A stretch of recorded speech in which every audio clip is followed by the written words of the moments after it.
আমাদের কাছে অনেকেই প্রশ্ন করে থাকেন, হামদান নামটি কি রাখা যাবে? তো আমরা বিভিন্ন বিশ্বস্ত মাধ্যমে খোঁজার পরে আমরা পাকিস্তানের বিখ্যাত জামিয়াতুল উলুমিল ইসলামিয়ার ওয়েবসাইটে গিয়ে দেখলাম, একজন ভাই প্রশ্ন করেছেন, मैं अपने बेटे का नाम मोहम्मद हमदान रखना चाहता हूँ, मेहरबानी फरमाकर उसका मतलब बता दें। আমি আমার সন্তানের নাম, ছেলের নাম মোহাম্মদ হামদান রাখতে চাচ্ছি, দয়া করে আপনি এর উদ্দেশ্য এবং এর অর্থ আমাকে বলে দেন।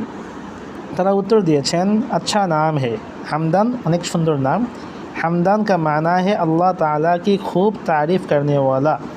হামদান এই শব্দের অর্থ হলো আল্লাহ তাআলার খুবই প্রশংসা যে ব্যক্তি করে, আল্লাহ তাআলার बहुत प्रशंसा जो करे ताकि हमदान बोला है।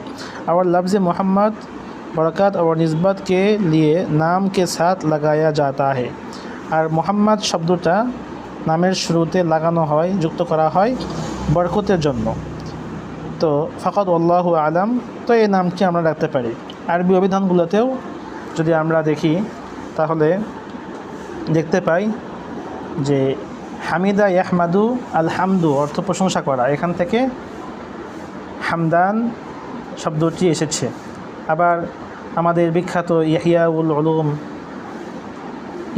উলুমিদ্দিন কিতাবের লেখক ইমাম গাজালি, তার নাম ছিল আবু হামিদ। তো হামিদ এই নামও আমরা রাখতে পারি, সঙ্গে হামদান এই নামও রাখতে পারি। এখান থেকে এসেছে আহমদ, এই নামও আমরা রাখতে পারি, এতে কোনো অসুবিধা নেই।